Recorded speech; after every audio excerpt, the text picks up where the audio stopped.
জামুগুৰিহাটৰ চামধৰা পানীগাঁৱত চেপা উত্তেজনা যুৱকক হত্যা কৰাৰ সন্দেহ পৰিয়াল বৰগুৰি। জামুগুৰি চামধৰা পানীগাঁৱত শুক্ৰবাৰ নিশা এজন যুৱকৰ মৃতদেহ উদ্ধাৰ হোৱাক লৈ ব্যাপক চাঞ্চল্যৰ সৃষ্টি হৈছে। সমগ্ৰ অঞ্চলটোত নিশা এটি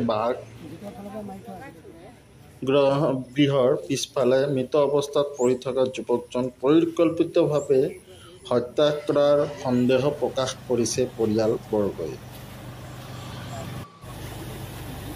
3 দিন পূৰ্বে যুৱকজনক হত্যা কৰাৰ সন্দেহ কৰা এই ঘটনাটোক লৈ ইতিমধ্যে চেপা উত্তেজনা বিৰাজ কৰিছে। তেজৰে লুটুৰি-পুটুৰি আছে, ব্ৰেইনত আঘাতৰ চিন আছে আৰু যিটো বেডৰুমত মানে সি শুৱে বেডৰুমৰ তলত মানে ব্লাড আছে, তেজ লাগি আছে আৰু আপোনাৰ কি বুলি ক'ম মই এতিয়া হাতবিলাকত অলপ মানে ক'লা ক'লা দাগ আছে বুলি কৈছে, মানে ফুলিছে এতিয়া মানুহজনটো এতিয়া সম্পূৰ্ণ ফুলি গ'ল কিন্তু দাগ আছে, পুৰা স্পট আছে মানে এইটো পুৰা মানে মাৰ্ডাৰ বুলি মই সন্দেহ কৰিছোঁ। ইয়াৰ উচিত বিচাৰ হ'ব লাগে।